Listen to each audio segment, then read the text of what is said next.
வணக்கம் நண்பர்களே. பராபவ தமிழ் வருட லக்ன பலன்கள். ஏற்கனவே தமிழ் வருட ராசி பலன்கள் நம்ம சேனலில் போட்டிருக்கோம். இந்த வருடம் பொதுவாக எப்படியெல்லாம் இருக்கும் அப்படிங்கிறத தெளிவாக அந்த பதிவில் சொல்லியிருக்கோம். பார்க்காதவங்க மறக்காமல் செக் பண்ணி பாருங்கள். இந்த பதிவுகளில் லக்ன ரீதியாக இந்த வருடம் எப்படியெல்லாம் இருக்கும் அப்படிங்கிறத பற்றி தான் பார்க்க போகிறோம். இந்த லக்னம் ராசி இதனுடைய வேறுபாடுகள் என்ன, இது எப்படியெல்லாம் செயல்படுது அப்படிங்கிறத ஏற்கனவே நிறைய தடவை சொல்லியிருக்கேன். பட் இருந்தாலுமே இன்னுமே அந்த கேள்விகள் வந்துக்கிட்டு தான் இருக்குது. நிறைய பேருக்கு லக்னம் ராசி புரியுது, பட் எதை ஃபாலோ பண்ணுறது அப்படின்னு கேட்குறாங்க. ஆக்சுவலாக ரெண்டுமே ஃபாலோ பண்ணி தான் ஆகணும். ஒரு ஜாதகம் இருந்தால் லக்ன ரீதியாகவும் சரி ராசி ரீதியாகவும் சரி அது பலன் கொடுத்துக்கிட்டு தான் இருக்கும். பட் என்னென்னா மேஜராக அதை ராசி ரீதியாக நம்ம அதை அக்செப்ட் பண்ணுவோம். லக்ன ரீதியான அந்த புரிதல்கள் அப்படிங்கிறதும் கொஞ்சம் குறைவு தான். ஸோ ராசி ஈஸியாக புரிஞ்சுக்க முடியாதனால அதை ஈஸியாக அக்செப்ட் பண்ணவும் செஞ்சிடும். பட் ஒரு ஜாதகம்னு எடுத்துக்கிட்டோம்னா அதில் லக்னம் ராசி மற்ற கிரக நிலைகள் எல்லாமே சேர்ந்து தான் வேலை செய்யும்.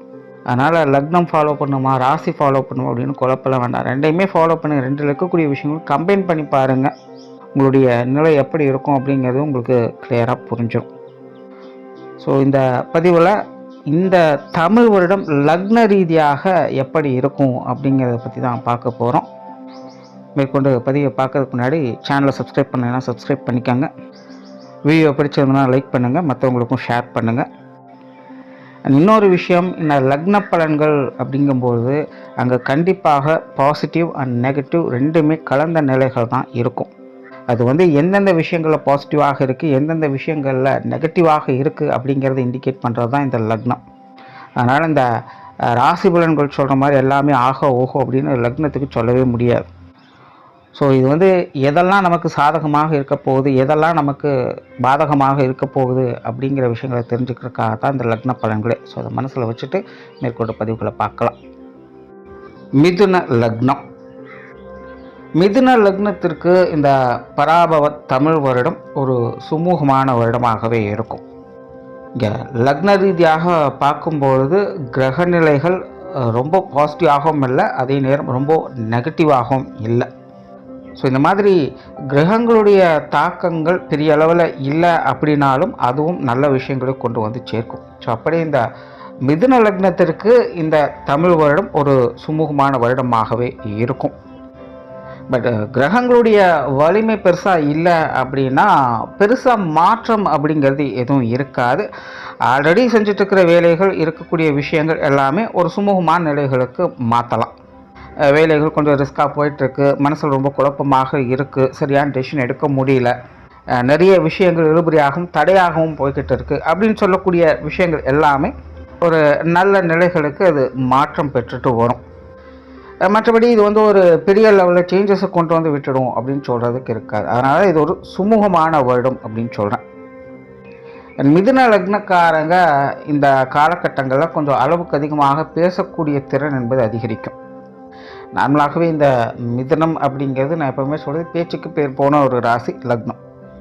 பட் ஒரு சில குறிப்பிட்ட நிலைகளில் அது இந்த திறனை அதிகமாகவே வெளிப்படுத்தும். அது இந்த வருடத்தில் நீங்கள் பார்க்கலாம். ஸோ மிதுன லக்னக்காரங்க பேச்சாற்றல் பேச்சு திறமை அப்படிங்கிறது அதிகரிக்கக்கூடிய காலகட்டம். அது சார்ந்த துறைகள் இருப்பவங்களுக்கும் அல்லது அது சார்ந்த விஷயங்கள் காரியங்கள் ஈடுபட்டு இருப்பவங்களுக்கும் இந்த வருடம் ஒரு சாதகமான நிலைகள் இருக்கும். அதே போல் சொன்ன சொல்லை காப்பாற்றி வருவீங்க. சில நேரங்களில் கொஞ்சம் சவால் விட்டு சில விஷயங்களை செய்ய வேண்டியதும் வரலாம். சிலருக்கெல்லாம் சில வாக்குறுதிகளை கொடுக்க வேண்டிய சூழ்நிலைகள் அப்படிங்கிறதெல்லாமே ஏற்படலாம். ஸோ இதெல்லாம் லக்ன ரீதியாக ஓகே தான், பெருசாக எந்த தொந்தரவுகளும் இல்லை. பட் இதெல்லாமே ராசி ரீதியாகவும் உங்களுக்கு எப்படி இருக்குது அப்படிங்கிறத கொஞ்சம் பார்த்துக்கோங்க. பட் இப்போதைய சூழ்நிலையில் இந்த மாதிரியான விஷயங்கள் காரியங்களை அதிகமாக ஈடுபடுவதற்கான காலகட்டம். கெரியர் ரிலேட்டடான விஷயங்கள் மிதுன லக்னத்துக்கு ரொம்ப சிறப்பாகவே இருக்குது அப்படின்னு சொல்லலாம். பெரிய அளவில் இனி பிரச்சனைகள் இருக்காது. தொழில் ரீதியாகவும் உத்தியோக ரீதியாகவும் தொடர்ந்து ஒரு 4-5 வருடங்களாக சிரமப்பட்டு வந்த உங்களுக்கு இந்த வருடம் ஒரு மாற்றத்தை கொடுக்கக்கூடிய நிலைகள் இருக்குது. இப்போ முன்னாடி சொன்ன பெரிய அளவில் மாற்றம் அப்படிங்கிறதுக்காது ஒரு சுமூகமான நிலைகளை ரொம்ப பிரச்சனையாகவே இருக்குது, பெருசாக நினச்ச மாதிரி எதுவும் இல்லை அப்படின்னு கவலைப்பட்டவங்களுக்கெல்லாம் இந்த வருடம் ஒரு நல்ல மாற்றத்தை அதில் கொடுக்கும். புதிய வேலைவாய்ப்புகள், தொழில் வாய்ப்புகள் போன்ற விஷயங்கள் கூட இந்த காலகட்டங்களில் சிறப்பாகவே இருக்குது. ஸோ கெரியர் ரிலேட்டடாக பெருசாக எந்த ஒரு டென்ஷனும் இல்லை, எல்லாமே நல்லபடியாகத்தான் இருக்கும். ஸோ கெரியர் ரிலேட்டடாக அந்த போட்டி பொறாமைகள் போன்ற விஷயங்கள் கூட இனி பெருசாக உங்களுக்கு வேலை செய்யாது. ஒரு இடத்தின் இடைப்பட்ட காலகட்டங்களில் திடீர் அதிர்ஷ்ட யோக வாய்ப்புகள் போன்ற நிலைகள்லாம் பார்க்கக்கூடிய அமைப்புகள் கெரியர் ரிலேட்டடாக உண்டு. வெளியூர் மற்றும் வெளிநாடு சம்பந்தப்பட்ட விஷயங்கள் மிதன லக்னக்காரங்களுக்கு ஓரளவுக்கு நல்லபடியாக வேலை செஞ்சுட்டு இருக்குது. ஸோ அது சார்ந்த விஷயங்கள் காரியங்களும் உங்களுக்கு நல்லபடியாகவே இருக்கும். பொருளாதாரம் சார்ந்த விஷயங்களும் மிதன லக்னக்காரங்களுக்கு ரொம்ப சிறப்பாகவே இருக்குது அப்படின்னு சொல்லலாம். ஸோ இந்த காசு பண விஷயங்கள், கொடுக்கல் வாங்கல் விஷயங்கள் இதெல்லாமே மிதன லக்னக்காரங்களுக்கு இந்த காலகட்டம் ரொம்ப சிறப்பாக அமையும். சேமிப்புகள் உயரக்கூடிய வாய்ப்புகளும் அதிகமாகவே இருக்குது. ஏதோ ஒரு வகையில் பொருள் வரவுகள் உங்களுக்கு நல்லபடியாக இருந்துக்கிட்டு இருக்கும். கடன் சுமைகள் குறையும், கடன் பிரச்சனைகள் தீரும், வம்பு வழக்குகள், கோர்ட்டு கேஸு, பஞ்சாயத்து போன்ற விஷயங்கள் கூட இந்த காலகட்டங்கள்லாம் உங்களுக்கு சாதகமாக தான் அமையும் இது சார்ந்த விஷயங்கள். அதனால் மிதுன லக்னத்திற்கு தங்களுடைய பொருளாதார நிலைகள் மேம்படுவதை இந்த காலகட்டங்களில் பார்க்கலாம். அதே போல் இந்த காலகட்டங்களில் சுப விரயங்கள் அப்படிங்கிறதும் அதிகமாக இருக்கும். ஏதோ ஒரு வகையில் உங்களுக்கோ உங்கள் குடும்பத்தாரை சார்ந்தவங்களுக்கோ இந்த சுப விசேஷங்கள், காரியங்கள் போன்ற நிலைகளால் கொஞ்சம் விரயங்கள், செலவுகள் அதிகமாகவே இருக்கும். அல்லது சில முக்கியமான விலை உந்த பொருட்களை வாங்கக்கூடிய நிலைகள் அப்படிங்கிறது இருக்குது. ஸோ சுப விரயங்கள் அப்படிங்கிறது இந்த காலகட்டங்களில் தவிர்க்க முடியாததாக இருக்குது. ஸோ அதனால் ஒரு சைடில் பார்த்தீங்கன்னா வரவுகளும் உண்டு, செலவுகளும் உண்டு அப்படிங்கிறதும் மைண்டில் வச்சுக்கோங்க. இப்படி இருந்தாலுமே பொருளாதார நிலைகள் அப்படிங்கிறது உங்களுக்கு நல்லபடியாகவே கை கொடுத்து காப்பாற்றும். சொத்து சுகங்கள், வாகன ரீதியான விஷயங்கள் இதெல்லாமே பார்த்தீங்கன்னா ஒரு ஏற்ற இறக்கங்களாக காணப்படக்கூடிய நிலைகளாக இருக்கும். அதாவது இந்த அசட் சம்மந்தப்பட்ட விஷயங்களை பொறுத்த வரைக்கும் உங்களுக்கு ஒரு சில பாசிட்டிவான அமைப்புகளும் உண்டு, இன்னொரு சில நெகட்டிவான அமைப்புகளும் உண்டு. ஸோ இது இந்த வருடத்தினுடைய அந்த மாத கிரகங்களுடைய மாற்றங்களுக்கு தகுந்த மாதிரி மாறி மாறி செயல்பட்டு இருக்கும். சில மாதங்கள் நல்லா இருக்கும், சில மாதங்கள் மோசமாக தான் இருக்கும். ஸோ இந்த அசட் ரீதியான விஷயங்கள், வீடு, வாகனம், நிலபலங்கள் சம்மந்தப்பட்ட விஷயங்கள் இப்படி எல்லாமே பார்த்திங்கன்னா அதிக அளவில் ஏற்ற இறக்கங்கள் காணக்கூடிய ஒரு காலகட்டமாக இருக்குது. சூழ்நிலை சந்தர்ப்பங்கள் பார்த்து அனுசரித்து போய்க்கோங்க. நல்ல விஷயம்னா பெரிய அளவில் நெகட்டிவ் இம்பேக்ட் அப்படிங்கிறது இருக்காது. பட் அடிக்கடி கொஞ்சம் டென்ஷன் தரக்கூடிய விஷயங்களும், அலைச்சல் தரக்கூடிய விஷயங்களும் இருந்துக்கிட்டு தான் இருக்கும். அதை மட்டும் கொஞ்சம் பார்த்துக்கோங்க. குடும்ப வாழ்க்கை இந்த காலகட்டங்களில் சிறப்பாகவே இருக்கும். குடும்ப தேவைகள் பூர்த்தியாகும். குடும்ப விஷயங்கள், காரியங்கள் அதீதமான ஈடுபாடுகளை காட்டக்கூடிய காலகட்டம் அப்படின்னு சொல்லலாம். பொதுவாக மிதுன லக்னக்காரங்க எப்போவுமே குடும்ப பிரியர்களாக இருப்பாங்க. குடும்ப உறவுகளை நேசிக்கக்கூடியவங்களாக இருப்பாங்க. தன்னுடைய குடும்பம் அப்படின்னு வந்துட்டாலே அவங்க எப்போவுமே விழுந்து விழுந்து வேலை செய்யக்கூடியவங்களாக இருப்பாங்க. அதை என்றைக்குமே விட்டு கொடுக்கவே மாட்டாங்க.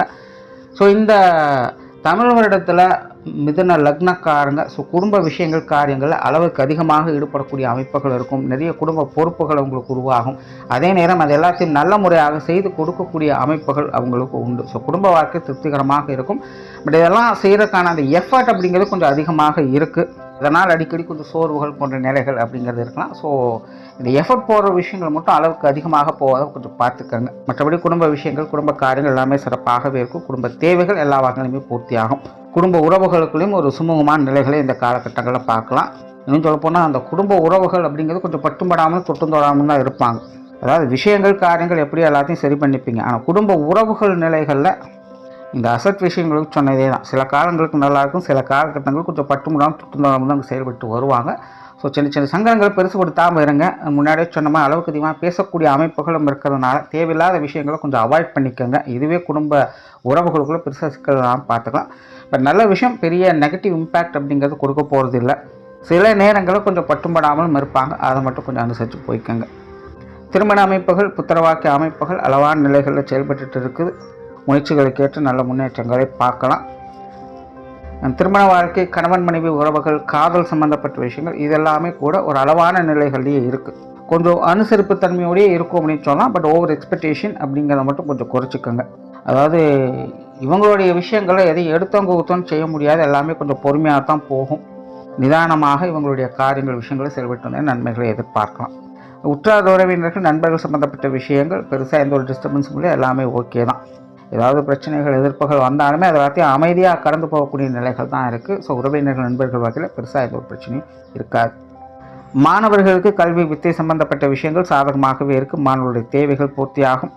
மாணவர்களுக்கு கல்வி வித்தைகளில் சில திடீர் அதிர்ஷ்ட யோக வாய்ப்புகள் போன்ற நிலைகள்லாம் இருக்கும். இப்போ உங்களுடைய திறமைகளை வெளிக்காட்டக்கூடிய அமைப்புகள், அதன் மூலமாக ஆதாயம் பெறக்கூடிய அமைப்புகள் எல்லாமே இருக்கும்.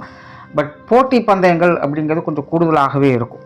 அதாவது மாணவர்களை பொறுத்த வரைக்கும் எதையுமே ஒரு போட்டி போட்டு ஜெயிக்க வேண்டிய சூழ்நிலைகள் அப்படிங்கிற சுமூகமாக எல்லாம் அப்படியே வந்துடும் அப்படின்னு சொல்கிறதுக்கு இல்லை. எல்லாமே உங்களுக்கு முடிவுகள் நல்ல வெற்றியும் ஆதாயத்தையும் கொடுக்கக்கூடிய நிலைகள் தான் இருக்குது. பட் அதுக்கேற்ற அளவுக்கு நீங்கள் போட்டி போட வேண்டிய சூழ்நிலைகள் அப்படிங்கிறதும் இருக்குது. ஸோ இதை ஆரோக்கியமான வகையில் போட்டிகளை அமைச்சு கொள்ளுங்கள், நல்லதையும் எதிர்பார்க்கலாம். அண்ட் மிதுன லக்னத்துக்கு உடல்நலம் சார்ந்த விஷயங்கள் ஓரளவுக்கு நல்லபடியாகவே இருக்குது, பெருசாக எந்த தொந்தரவும் இருக்காது. இது வரைக்கும் ஏதாவது பிரச்சனைகள் இருந்தாலும் கூட அதெல்லாமே நிவர்த்தி பெறக்கூடிய தன்மையில் தான் இந்த வருடத்தினுடைய கிரக அமைப்புகள் இருக்குது. ஸோ உடல்நல ரீதியாக முன்னேற்றங்கள் பார்க்கக்கூடிய அமைப்புகள் இருக்குது. ஸோ ஓவராலாக மிதுனத்தை பொறுத்த வரைக்கும் இது ஒரு நல்ல ஆண்டாகவே இருக்குது. பெரும்பாலான விஷயங்களும் உங்களுக்கு சுமூகமாக தான் இருக்கப்போ பெரிய எந்த ஒரு ரிஸ்க்கும் இருக்காது. அதனால் இந்த வருடத்தை பொறுத்த வரைக்கும் உங்களுக்கு சாதகமாகவே இருக்குது. நன்றி, வணக்கம், வாழ்க வளமுடன்.